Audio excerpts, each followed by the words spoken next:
회장님이나 김현우 위원장님 이번에 선거에 출마를 안 해보셨는데 이번에 좀 선거에 출마해서 피부로 좀 느끼신 부분이 있을 것 같아요. 김현우 위원장님. 대선 나가면 되겠습니까? 그 아까 이제 방금 얘기했었던 이제 상황에 따라서 나가게 되는 경우가 생기더라고요. 원래. 저 같은 경우는 이제 이번에 출마를 이제 더 이상은 이제 당선 아니면 최소한 15% 이상 득표 안 되면 이제 절대 나가지 않겠다 했었었는데 그 결과가 나가게 되더라고요.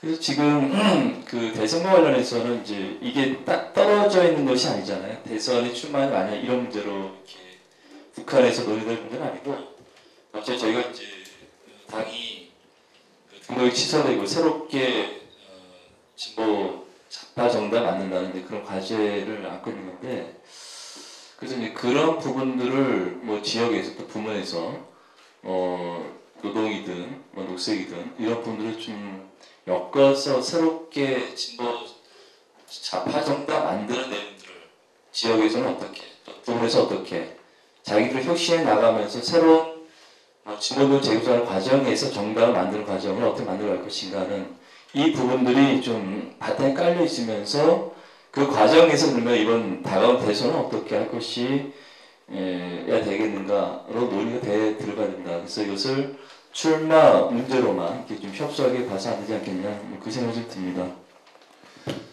결국은 뭐 진보좌파 정당 건설의 경로와 관련하여서 결정될 수밖에 없다 이런 말씀하신 것 같은데요.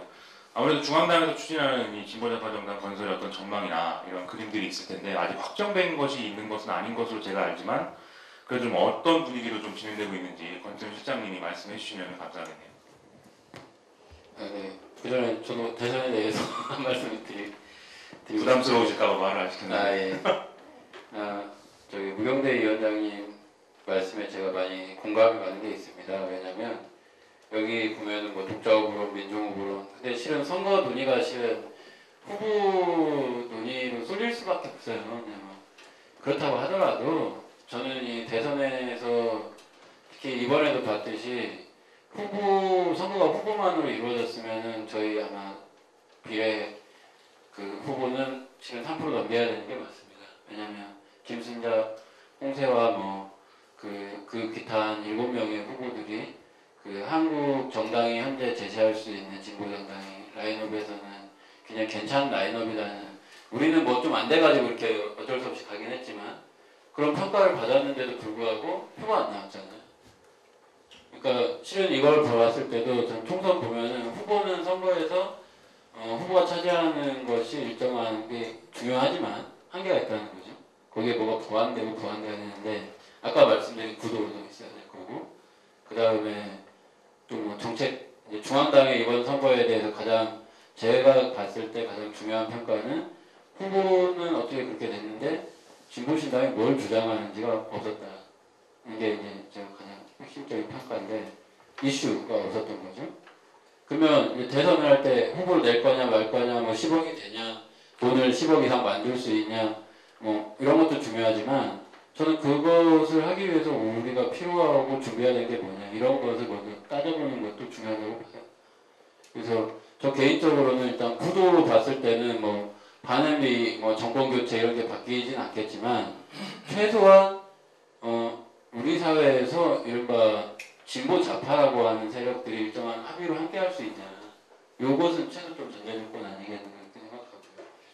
그 다음에 후보도 그냥 뭐 아무나 내면은 될 겁니다. 이게 아니라면은 최소한 그 1.13% 이상의 득표의 가능성을 보일 수 있는 어떤 인지도와 어떤 당 정체성이 있고 약간 그런 걸 갖고 있는 후보군이 있냐 이런 걸 봐야 될 거라고 보고요. 그다음에 마지막으로 이슈인데 그 정책인데 석 달 동안 우리가 죽어라고 선전전해서 그거 이슈 되지 않을 거라고 봅니다. 한 3달 동안. 그렇지만 이번 대선 때 그것을 좀 열심히 런칭을 해가지고 좀 지자체까지 끌고 가고자 하는 어떤 그 당내 합의가 있는 중요한 이슈에 대해서 좌파 진영과 합의에 이룰 수 있는 이런 것들이 더 중요한 근거가 될 수 있다고 보고요.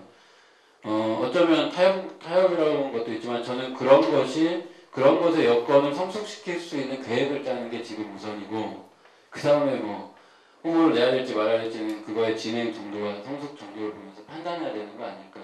근데 맨날 술자리에서 우리 후보 내면 망한다부터 시작해서 후보 안 내면 그게 당이냐 이렇게 얘기해서는 별 할 얘기가 없다는 거예요. 그런 말씀 좀 드리고 싶었고요. 그 다음에 그 좌파정당 추진과 관련해서는 실은 1차 추진 때 한 12개 단체랑 얘기하다가 어느 단체는 뭐 당하기 어렵습니다. 뭐 어느 단체는 뭐 정당 운동에 대해서 관심은 있는데 지금은 아닌 것 같아요. 뭐 이렇게 해서 일단 사회당과 그 진보신당이 그 양당 통합으로서 일단 매듭을 지었잖아요. 그러면 그때 일단 정당 운동에 대해서 긍정적인 혹은 반응을 보였던 그런 분들하고의 2차 논의를 하겠다가 우리 약속이었어요. 1차 논의를 끝낼 때. 그래서 저는 여하튼 시작을 해야 된다고 봅니다. 뭐 그 선에서는.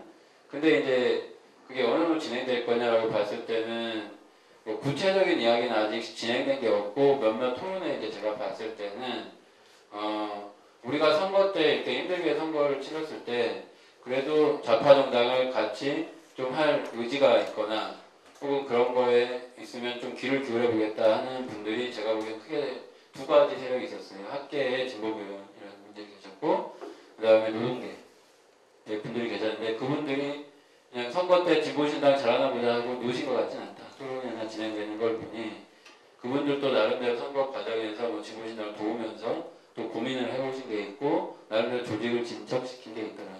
그래서 1차 추진했을 때 봤을 때 속도가 지나치게 느린 것 같은데 이거 안 되는 거 아니냐 이렇게 미리 낙심할 필요 없이 그분들하고 접촉하고 일단 조건들을 서로 살피고 그렇게 했을 때 윈윈할 수 있는 게 어느 지점인지를 찾아가는 것도 시작을 한다면 크게 뭐 지금 뭐 안 된다라고 낙심할 필요가 없는 상황은 아닌 것 같다 이런 생각이 들고요. 근데 그거 좀 드리고 싶은 말씀이 그 예를 들면 진보교원 분들이나 뭐 제가 노동운동 하시는 분들한테는 그렇게 말씀드리기 좀 그렇지만 저희 진보신당 보면 10년 전에 봤던 분들 지금 계시고 또 계시고 또 계시고 이런데 저도 뭐 사회당에서 운동하다가 또 오고 했지만 근데 궁극적으로 그렇게 했을 때 세력연합만으로 우리가 뭔가 희망을 줄 수 있을 거냐 저는 없을 거라고 봅니다. 실은 우리가 그 세력을 다 합쳐도 지금 통합진보당을 압도할 수가 없어요. 그거에 한 20%? 30%가 될지도 모르겠고요. 그 12개 단체내 뭐네 이런 세력을 다 합쳐도 그랬을 때 이 좌파 정당에서 중요한 것은 세력 연합 논의도 있지만 가장 중요한 것은 그 과정에서 기존 좌파 운동 그 토론회 같은 게 그러더라고요. 그 20년 전에도 좌파들이 그랬대요. 나 왜 후배들한테 세미나 열심히 시켰는데 결국 그 후배는 다른 데 가 있을까? 술 많이 먹어준 선배 따라가 있다. 이런 얘기를 하면서 우스갯소리를 하더라고요. 근데 여하튼 왜 좌파는 굉장히 정책도 많이 고민하고 이렇게 하는데 왜 진보 진영 내에서도 소수파에 머물고 있느냐. 이 문제를 해결하지 않으면 저는 다 합쳐봐도 소수파거든요. 그래서 그 문제가 우리한테 실은 좌파 정당 과정에서 주체혁신의 과제가 저는 강력히 제기된다고 생각합니다. 그래서 그 문제를 좀 진작에 풀어보자 이번 기회에 이런 제안 말씀 좀 드리고 싶습니다. 알겠습니다. 말씀하신 주제와 관련해서 뭐 자연스럽게 다음 주제로 넘어가는 것 같은데요. 그럼 제가 한 가지만 죄송해요. 예, 짧게 해주셔야 됩니다. 그 중요한 문제인 것 같아요. 권태현 씨 말씀하신 게 저도 그 대선 부분에서 어쨌든 이거 꼭 기록으로 좀 남기고 싶어 그 얘기하는 건데요. 그러니까 이게 꼭 그쪽으로 좀 많이 저희가 고민을 많이 해야 되지 않을까 생각하는 건데 그 어떤 여러 가지 가치 연합이나 이런 것도 다 좋은데요. 정말 정당이기 때문에 예를 들면 그거예요.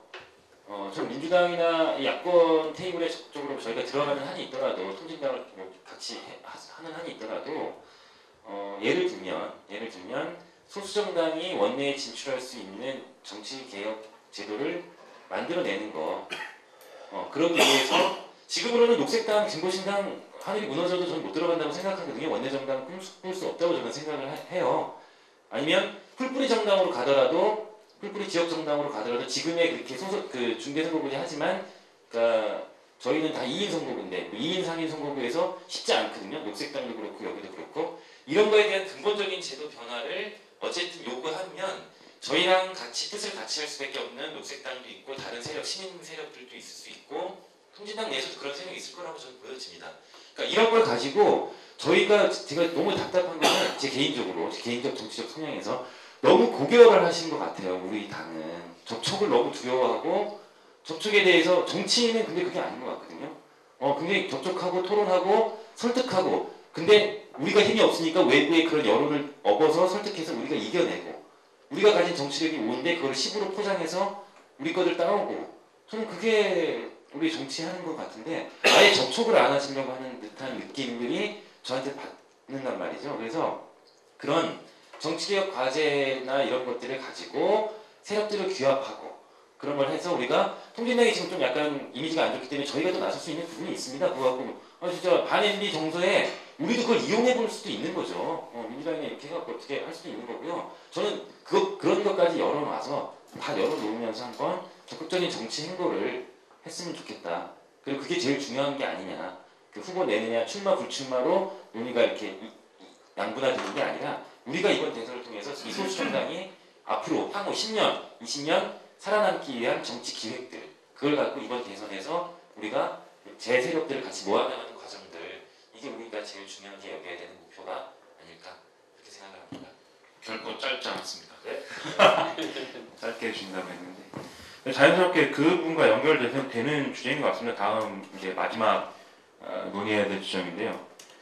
대선을 얘기한 건 이제 그 앞으로 몇 개월 남지 않은 상황에서의 단기적 어떤 전망을 충분히 얘기할 수 있을 만한 지점이었기 때문인데 어쨌든 그럼에도 불구하고 그 실질적으로 당이 살아남을 수 있을 것인가를 판가름하는 어떤 지점이 2014년 지방선거라고 또 볼 수밖에 없는 것 같아요. 거기서 이제 또 다른 이제 전환점이 될 것인데 2014년까지라는 이런 일정은 사실 그 일정 사이에 말씀하셨던 주체 혁신이라든지 또는 뭐 여러 가지 열려 있는 정치적인 전술이라든지 뭐 여러 가지 이제 그 전망이 장기적인 전망이 있을 수가 있는데 이런 전망들에 대해서 좀 얘기를 하는 시간을 가져보려고 하는 것인데요. 일단 뭐 첫 번째로 이번에 그 뉴타운 반대 이런 투쟁들을 좀 성과가 있게 이끌면서 실적으로 선거에까지 연결을 시켜서 좀 뭐랄까요 그 주목할 만한 그런 결과를 얻은 경험이 있는 분이 얘기를 먼저 꺼내시는 게 맞을 것 같습니다. 노영대 위원장님이 좀 이런 부분에 대해서 2014년까지 우리가 뭘 해야 되고 어떤 전망을 갖고 어떤 태도를 갖고 그걸 또 어떻게 선거의 성과로 연결시켜야 될지 좀 말씀해 주시는 것 같겠습니다.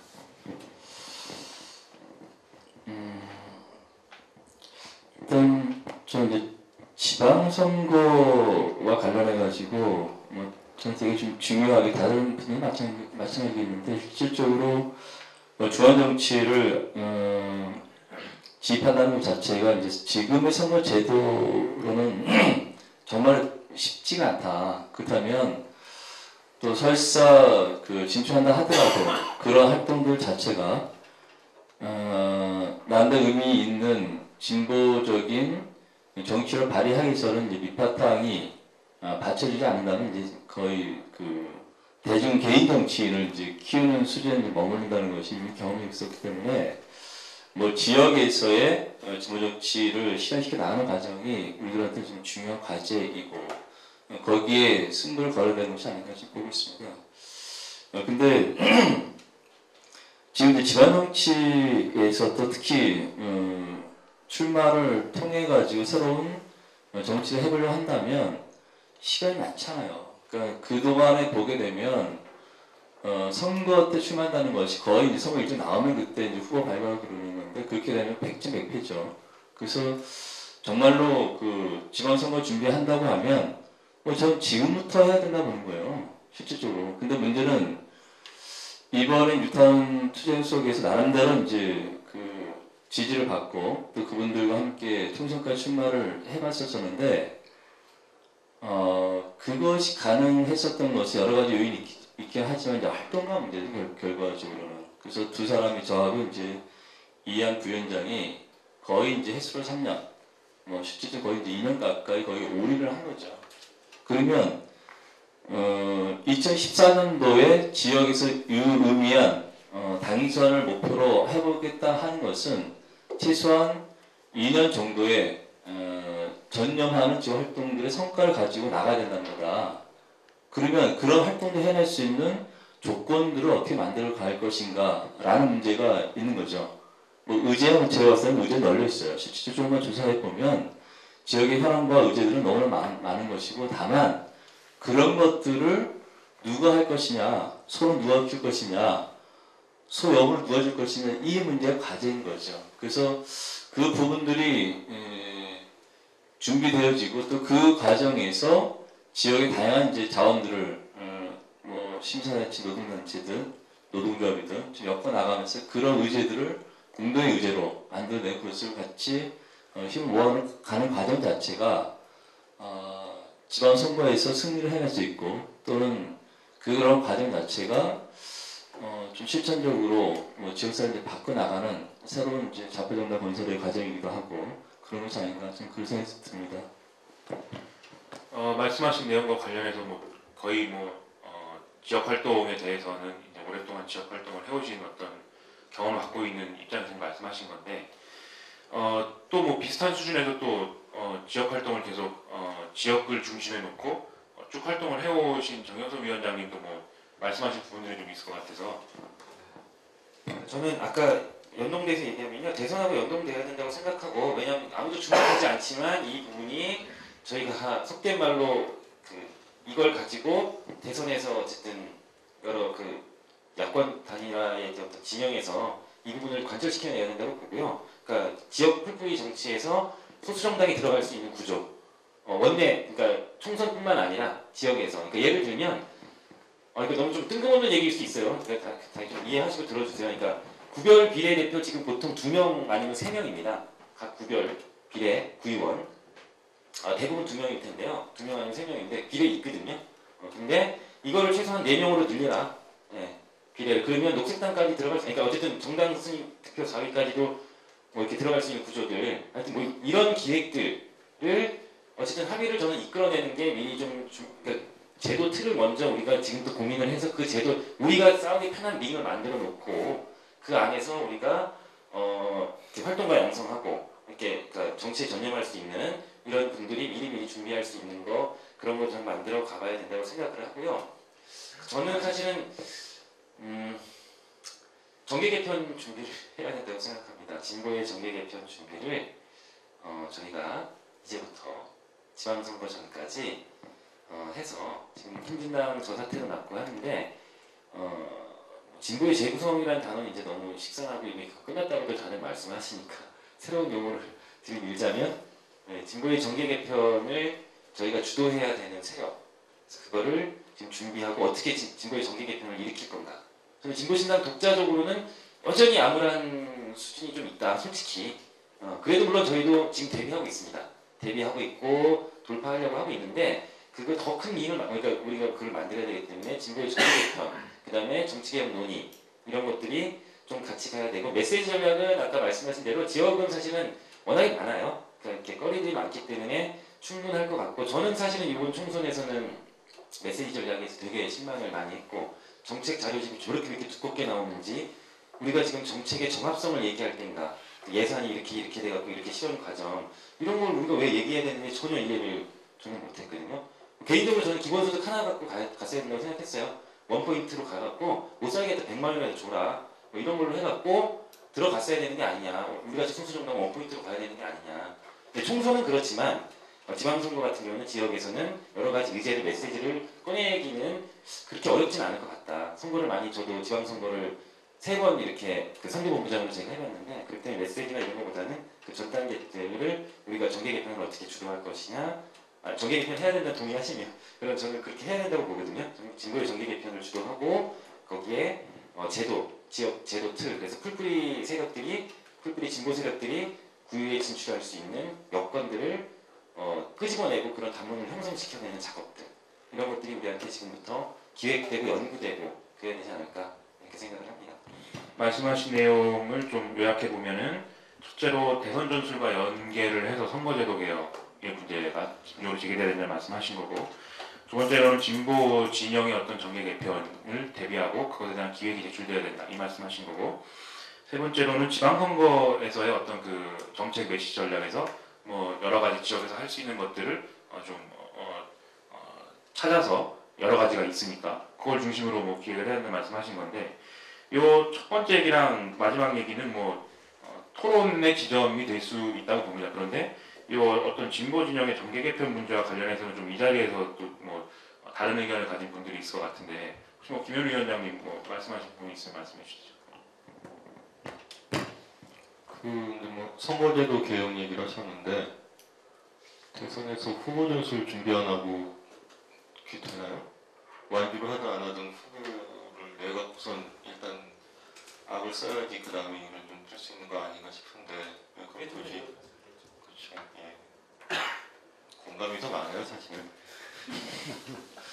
그리고 그 정계 개편 얘기가 있었고 그 정보전 정계 개편 그다음에 2014년 선거 준비 얘기를 하다 사실 이 얘기가 온 건데 근데 지역 선거 준비의 노하우 아이템 이런 것들은 축적된 게 이미 많이 있습니다. 사실 민주노동당 때부터 경험해온 바도 있고 성과를 거둔 바도 있고 성과를 차곡차곡 이어오지 못한 단절이 됐던 게 문제였지만 그래서 지금 지역에서 그 공간적인 거점, 그다음 뭐 비정규의 어떤 그 우산을 만드는 네트워크를 만드는 문제 많이 제기가 되고 있고 또 지역에서 어떤 그 뭐 생태적인 위기나 경제 위기 이런 거에 보호막을 친 그 연대와 전환 이런 키워드들이 있기 때문에 서울 만들면 된다고 보는데 중요한 거는 그런 위기 내지 기회가 닥쳤을 때 또는 진보진 정계 개편을 할 때 우리가 먼저 바로 서야 되게 된다는 거죠.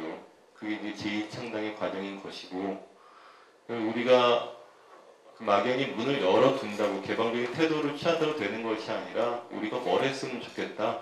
누구랑 같이 했으면 좋겠다. 우리 입장에다 끌고 가야지 그 다음에 이게 되는 것이기 때문에 그럼 당이 좀 당답다는 것은 여러 가지 의미가 있겠지만은 당이 뭘 하는지도 알겠고 무슨 사업을 그 하고자 하는 것도 좀 이렇게 당원들한테 지지자들한테 접수가 되고 시험도 해보고 그런 기본 체계를 좀 갖추는 것이 좀 급선무가 아닐까. 저희가 창당 3년, 4년이 되도록 못 갖춘 이거를 같이 하는 게 올 가을까지 제일 중요한 과제고 제일 중요한 지방선거 준비라고 생각을 합니다. 구체적으로 말씀해 주셨으면 좋겠는데요. 기본적인 걸 갖춰야 된다라고 말씀하셨는데 그게 2014년 지방선거까지의 전망과 구체적으로 어떤 걸 말씀하시는 건지. 당명과 강령으로 집약되는 정체성과 외연을 확정하는 문제가 제일 중요해요. 그래서 이 당 조직은 뭘 하는 당인가 보다.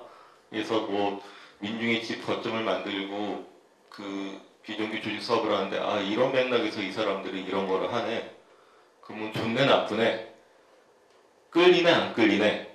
이런 판단이 가능한 단계까지 가는 게 정상적인 그 진보 정당 좌파 정당으로 가는 거죠. 알겠습니다. 이 부분에 대해서 혹시 뭐 검문석 운영위원님께서는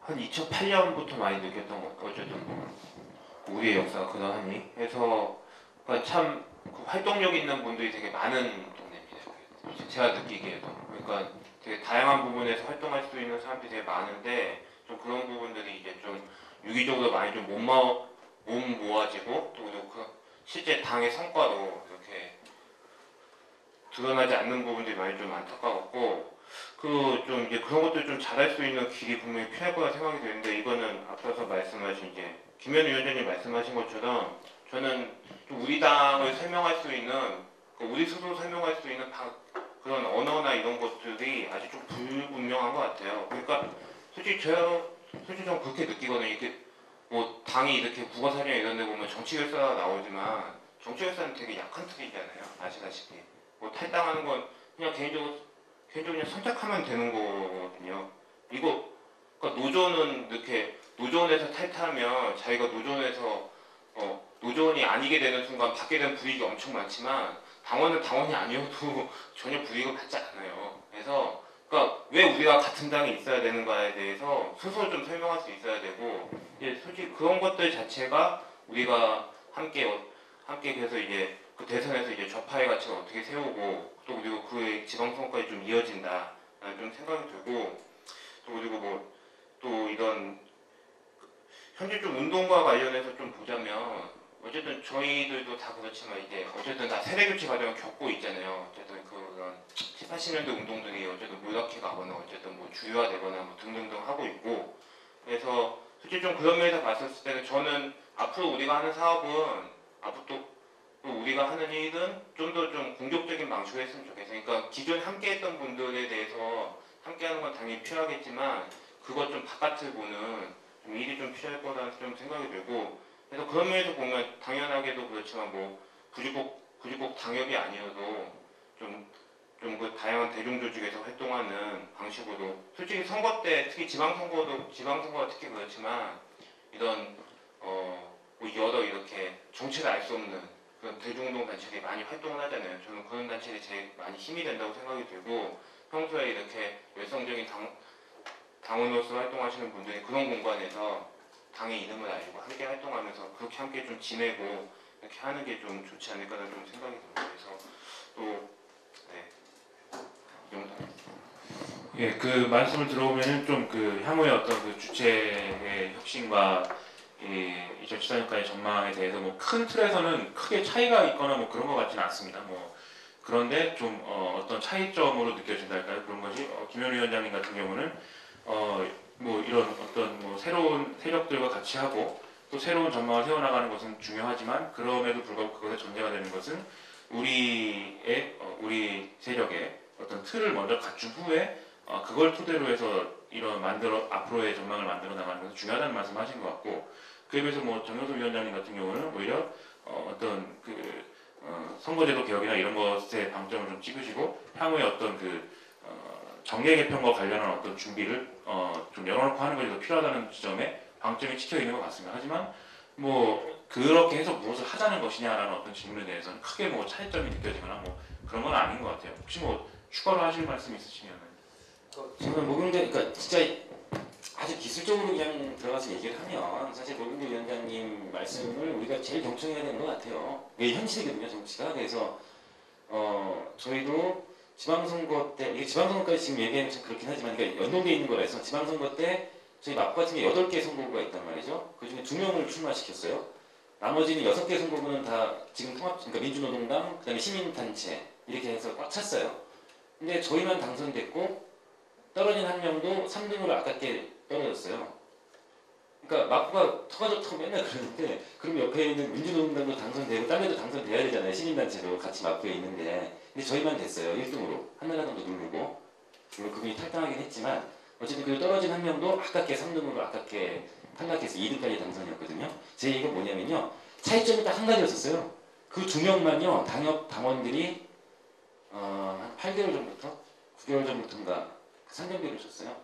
그리고 직장을 관뒀어요.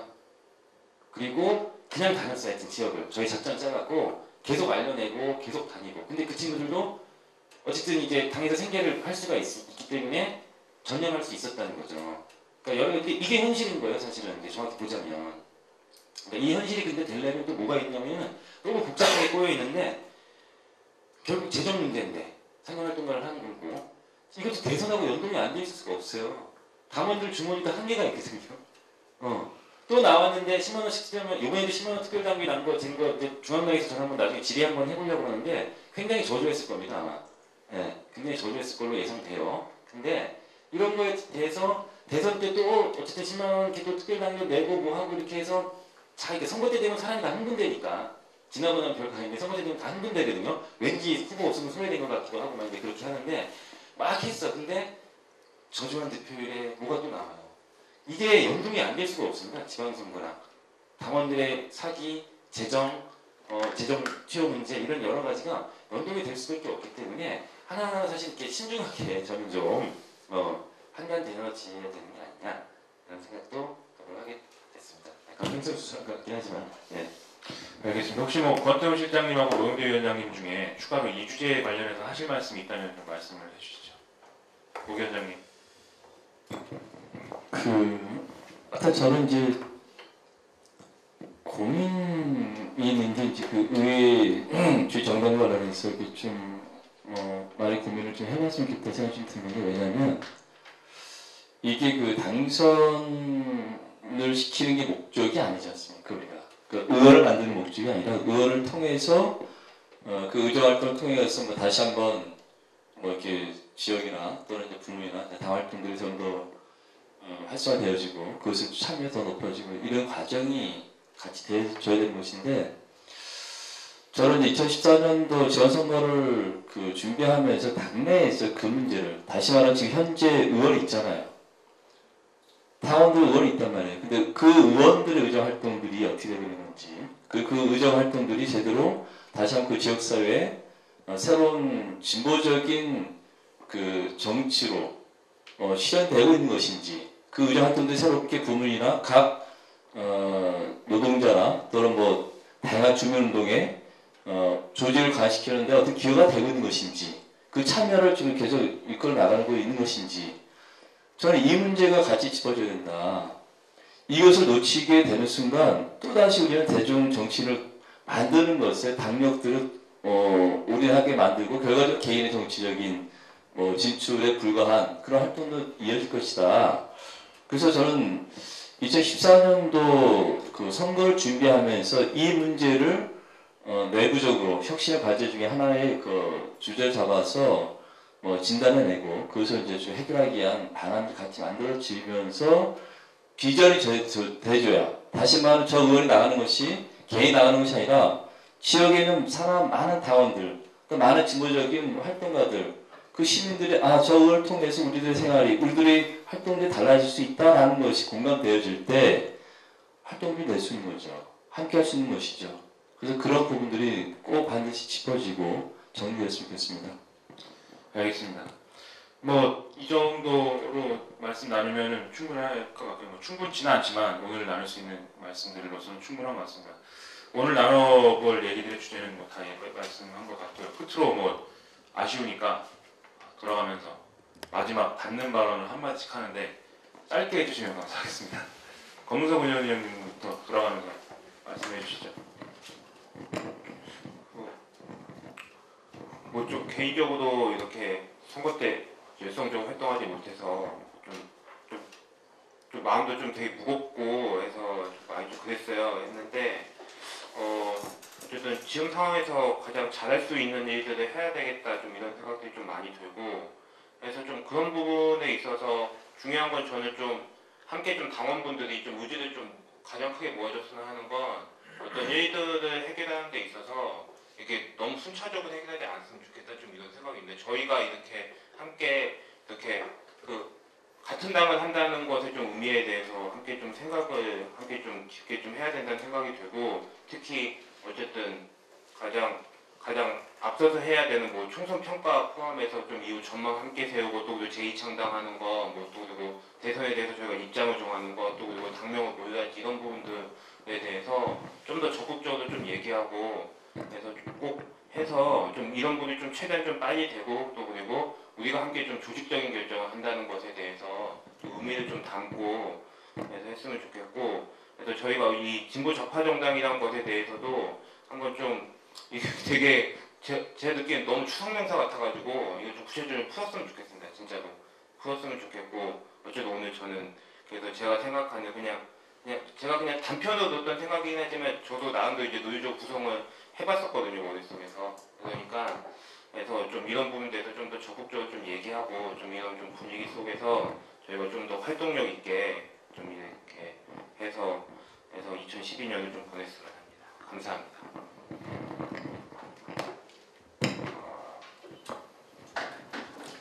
지금 지역에서 또 당원들이 제일 힘든 게 뭐가 되나 안 되나고 중앙당 쳐다보고 있는 거거든요. 지금 제2창당하고 대선 지방선거 준비인데 중앙당이 진도 빼는 게 제일 중요한 것밖에 없습니다. 이상입니다. 오늘의 위원장님 아까 가자에서 다 얘기했고요. 저희 25일 날 지역 정치 사례로 뉴턴 반전도 사례 발표를 저희 지역 사례 예정이 있거든요. 저는 7시입니다. 관심 있는 당원들 꼭 와주시기 바랍니다. 김현우 위원장과 결을 같이 하는 발언을 하겠습니다. 지금 어쨌든 중앙당 많이 쳐다보고 있는 것 같고요. 그 다음에 어떻게 이게 향후 일정들이 어떻게 도대체 우리가 밟아나가는 거에 대해서 많이 좀 궁금해하고 있고, 저도 역시 좀 궁금해합니다. 그래서 그런 부분을 저희 좀 많이 이끌어 주셨으면 좋겠고, 지금 현재 벌어지고 있는 지금 진보 정치에 대한 어떤 위기 상황이나 통진당 이 사태들 강 건너 불구경하면서 바라보는 게 아니라 니네 그럴 줄 알았어를 바라보는 게 아니라 우리가 어떻게 하면 그 밖에서 해계원리를 가질지 저쪽을 해서 가지고 올지 뭐 여러 가지 기획들을 우리가 조금 더 움직임이 조금 더 과감하게 좀 있었으면 저는 좋겠습니다. 네. 네. 일단 저기 선본에서 그 기획 홍보 역할을 했던 사람으로서 그 1.13% 선거 패배에 대해서 여튼 죄송하다는 말씀을 먼저 드리겠습니다. 그리고 중앙당이 좀 빨리 움직여야 된다고 말씀을 하시는데 그 부분에 대해서도 여튼 중앙당 당직자로서 죄송하다는 말씀을 드릴 수밖에 없습니다. 제가 그 선거 끝나고 태준식 감독이라고 어머니 저기 이소선 어머님 다큐를 찍었던 그분이 그 어머니 영화 상영회 갔는데 이제 영화가 끝나고 그 김선우 시인하고 이제 두 분이 관객과의 대화를 하셨어요. 그래서 이제 우리 사회자가 가장 기쁜 일이 뭐고 가장 슬픈 일이 뭐냐고 뻔한 질문. 근데 이제 태준식 감독이 가장 슬픈 일은 내가 사랑하는 당이 이번에 사라졌다 이렇게 딱 말씀을 하시더라고요. 그래서 너무 마음이 아팠습니다. 근데 김선우 시인이 옆에 있다가 그 사랑하는 당은 사라졌지만 사랑까지 사라진 건 아니지 않냐. 그러면서 사람이 있다면 다시 시작할 수 있는 거니까 너무 슬퍼하지 마시라 이렇게 얘기를 하더라고요. 그래서 뭐 선거 때 다들 열심히 한 분도 계시고 혹은 뭐 미안해하시는 분도 계시지만 여하튼 그리고 그 1.13%는 끝이기도 하지만 또 시작이기도 하지 않습니까? 거기서 시작하는 거고요 또. 그래서 그랬을 때 옆에 함께 아직도 남아서 뭔가 진보의 가치를 지키고 또 뭔가 꿈을 꾸어보겠다고 하는 분들의 어떤 마음과 이런 것들을 소중하게 생각하고 문자라도 하나 드리면서 다시 좀 시작을 했으면 좋겠습니다. 그 훈훈한 마무리로 말씀을 해주셨습니다. 아무튼 뭐 오늘 뭐 나눠볼 얘기들은 다 나눴고 끝으로 말씀을 드리자면 지역에서도 여러 가지 선거와 관련한 평가와 향후 전망에 대한 얘기들이 많이 나오고 있는 것으로 알고 있습니다. 그런데 오늘 저희가 나눈 얘기들은 아마 그런 토론에서 아마 들을 수 없는 얘기들이 조금 있지 않았을까. 그래서 우리 당원 동지들과 당원 지지해 주시는 분들이 명확하게 좀 평가를 하고 향후 전망을 이해하시는데 또 폭넓은 이해를 제공할 수 있지 않을까 이런 생각을 좀 하게 됐습니다.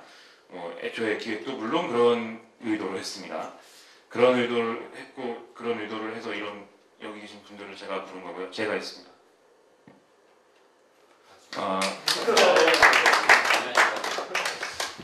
다음번에도 뭐 이런 기회가 있었으면 좋겠다는 말씀드리고 끝으로 뭐 중앙당에서 언제나 그 게시판이나 이런 걸 통해서 평가가 빨리 이루어져야 된다고 누누이 말씀을 해주셨음에도 불구하고 이렇게 늦게 진행되게 된 점에 대해서는 뭐 제가 당을 대표하는 건 아니지만 어쨌든 사회자니까 사과를 좀 드리면서 다음번에 이런 기회가 있을 때 다시 찾아뵙도록 하겠습니다. 감사합니다. 광고만 하면 방송 어차피 하고 있으니까. 저희 광고 말씀 하나 드리겠습니다. 21일부터 여튼 전국 그 11강별로 이제 순회 간담회가 진행이 되는데요. 저희 선거 때 만들어진 홈페이지 알진에 그 21일부터 진행되는 순회 토론회를 지상 중계할 예정입니다.